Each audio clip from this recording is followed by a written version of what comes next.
Crashing the Boards, sponsored by Plumbing Masters. Hey everybody, welcome into the show tonight. I'm Brian Keating alongside Daniel Bell. It's time for Crashing the Boards. Daniel, welcome. Always good to be here. I mean, I'm going to include myself. We're two of the best dressed people in Oklahoma. I just try to keep up with you, my man. That's the way it is, trying to keep up with you. You set the standard. Daniel Bell, of course, Black Sports Online, 107.7 The Franchise. I thought you'd be a perfect guest to come in and do this show because you're one of the best at covering the Oklahoma City Thunder. And so I think there's so many questions here for OKC as we head into the offseason. We got the draft coming up in about a month. I want to get into a number of different topics, so I'll set you up with the first one. The biggest offseason priority for OKC, they got a lot of moving parts and contracts. Number one offseason priority for OKC is what? Let's write this down. Let's see. Okay, I got it going. I'm gonna go with health. Yeah. I don't think it's imperative to like overreact to losing before the finals when two of your four best players were hurt because you were so close. You took the team that still could win a championship Absolutely. to Game 7, and you weren't healthy for pretty much the whole playoff run. So you just need to get healthy. You need J-Dub, A.J. Mitchell, and then all the other guys, Small, Nixon, and Max for like an iHeart. Get those injuries and get your body right, and then get ready for a long season. Like J-Dub, he didn't have an off season last off season. Didn't have a training camp, and then that just kind of threw things off. So just have a good off season, come into the season healthy, and I think they'll be good for the most part. I said the exact same thing that you did. I think the number one offseason priority is J-Dub's hamstring. If that hamstring is healthy, they're probably the best team in the world if his hamstring is healthy. So that's the offseason priority number one. I think, let me ask you this quickly. Isaiah Hartenstein is a contract people bring up. Lou Dort's contract is something bring up. Do you expect Isaiah Hartenstein to be back on this team next year? He's a team option that they could pick up. Yeah, I expect them to opt out of the team option and then give him less money per year, longer years. I can't give you the exact number, of course. I think that he's going to be somebody that has proven he's an integral part to this Thunder team, and just how important he was in guarding Wemby. It's just, and the Spurs aren't going anywhere, whether they win or lose. They're probably going to get better just by being older. Karl Anthony Towns is having a pretty good series as well, so Hartenstein will be part of that. So you need that size, and just, I've been to a few of his community events, and it would be a huge loss in the community if he's not here beyond this, I guess, this offseason.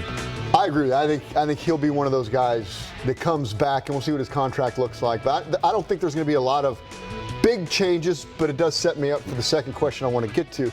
Because if you open up your phone, you get on the internet, you watch TV and other channels and all the screamers and everything out there, one of the things that you've heard ad nauseum is you got to trade Chet Holmgren. Chet Holmgren can't play. Trade Chet Holmgren for whoever it is. Who cares?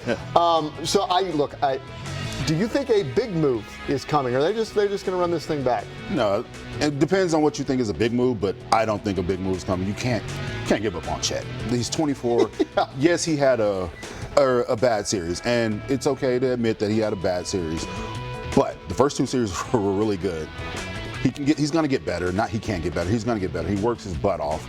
It's not like this guy is in year 10 and we've seen this year after year. He's going to get better. He's 24 and just had a bad series, and that's okay. All the greats. Think about Kobe Bryant, airballing against the Jazz. Yeah.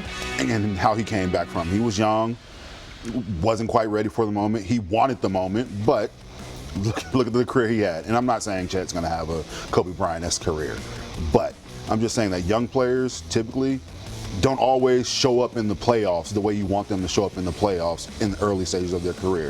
If this is a prolonged thing, then yes, we can talk about trading Chet. But right now, Chet's going to be here. Chet Holmgren's not getting traded. You can turn off your TV. It's not happening. Chet Holmgren's not getting traded. I agree with everything that you just said. He didn't play his best basketball in the last series, but he might have been the best player for Oklahoma City in the other two series. And I thought defensively he was pretty good in that last series. It's just offensively, without the dribble and drive creation of A.J. Mitchell and without Jalen Williams, He's like, people on TV just said, why doesn't Chet just go score? That's not his game. Yeah. You can't ask him to do things that he's not accustomed to or comfortable with. Chet's not getting traded. He's 24 years old. He's an all-NBA player. He's the second best defensive player in the world. What are we talking about? Yeah, and to your point, like, you kind of think of Chet Holmgren as a guy like Anthony Davis, Jaren Jackson Jr., Bam Adebayo, Tim Duncan, kind of like on the very high end, where defense is the main thing that they do, and they are all great at it. And then everything they do offensively, yes, we would want them to go out and get us 25 points a night, but when you have a Shai Gilgeous-Alexander, Jalen Williams, and A.J. Mitchell at this point, you don't need him to go out and get 25 points a night. Now, you needed it in the series against the Spurs, but when you get into a habit of playing one way for a long while, I mean, pretty much his whole career, because that's been his calling card since he's probably a little kid, it's kind of hard to just twist that off and then say, all right, now go give me 25. It's tough. Like I said, young, he's going to get better, and I actually can't wait to see what he looks like next year, because he is somebody that truly just works on his game every offseason and tries to get better. So, Chet Holmgren, Oklahoma City, get used to him being here. They're not trading a 24-year-old best defensive player, potential player who shoots 38% from three, who's 7'1". That is ridiculous. It's not happening. It's not happening. Now, if it's like a straight up Giannis and Chet trade, you entertain it because Giannis is so good as a top 5 player. But you still likely don't trade him because he's 24, all NBA, all defense. He was a first-time All-Star this year, second in Defensive Player of the Year voting, and he probably would have won 2 years ago if he didn't get hurt, because Wemby got hurt. So this has all been crazy to me. It's crazy. All right, there will be some moves, and there will be players who have played for Oklahoma City for a number of years, who are champions here, that will not be on this team next season. Who is somebody that Thunder fans out there love their body of work, love them as humans and players, but it's likely not to be on this team next season? This one's tough for me too, because I know where you're going with this one. Yeah. I love Lou Dort. I mean, it's a great story. Undrafted, starting in the G League. And I was at a lot of those G League games, and it's going to be tough to just part ways. I mean, Shai loves him. The whole team loves him. I know there's a section of the fan base that wanted him off the team, but for the most part, the fan base loves Lou Dort, and I just can't see where Lou Dort gets the money that he deserves, and the Thunder pay him the money that he deserves, just because of as it stands right now, you have a $500 million, and that's billion with a B, payroll next year with the salary and the taxes. And I just can't see them building a $500 million team. And Lou Dort deserves every dollar that he's going to get. He's all NBA, all defensive caliber defender, and he's so talented. Obviously, there were moments where he just didn't have the shooting that we wanted him to have, where he was in a slump, but still a really good player, so still can get a lot better. But it's just, that's the business of basketball, where you got to part ways with somebody. It's going to be a big game, Lou. I mean, there's just no question about it. Aaron Wiggins is another guy that's been around, but likely not to be on the team. It's funny because not that many guys in an Oklahoma City Thunder uniform have scored 40 points in a game. Lou Dort scored 40 in a game. Aaron Wiggins has scored 40 in a game. Not many guys who aren't going to the Hall of Fame, but those two likely are. Lou's been great in Oklahoma City, but you're right. The business of basketball, undefeated. You knew these things would come to Oklahoma City. Here we are. They've got to retool. I will say this.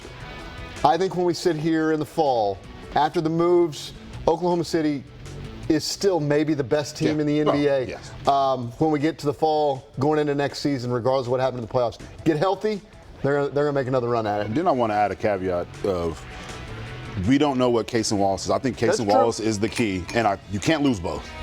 And there's a scenario where Casey Wallace asked for $35-40 million in his extension a year. If that's the case, Lou's a cheaper option at that point, and you got to pay Lou.